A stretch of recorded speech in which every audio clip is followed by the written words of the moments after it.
So you have probably heard that MLRS rocket artillery are pretty buggy in the game.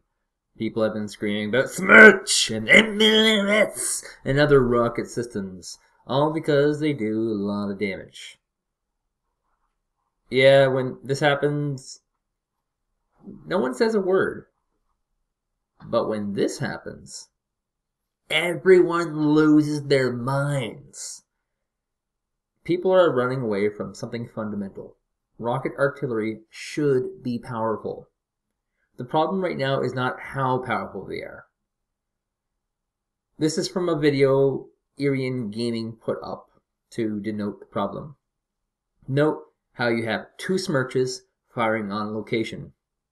You should also note what is on that location. A giant clump of infantry that are out in the open with vehicles and some T-80s. So let's go on to after the event. You'll note all of the infantry and vehicles that were all clumped up have been destroyed by a focused shot.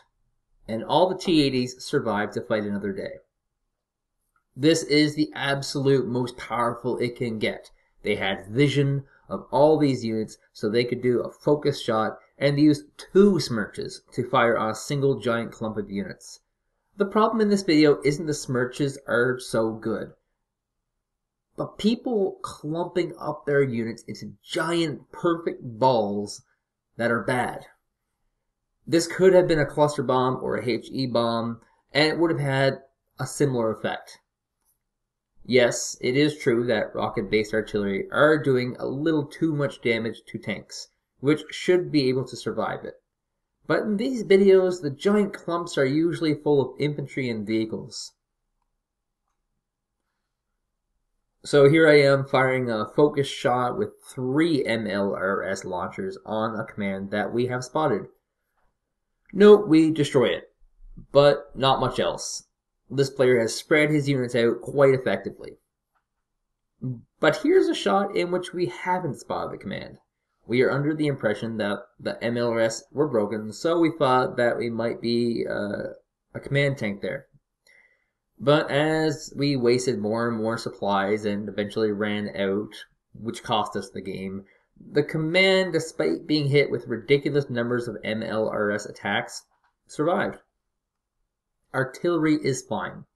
They're not extremely broken. They're very useful. They need minor tinkering, not major tinkering.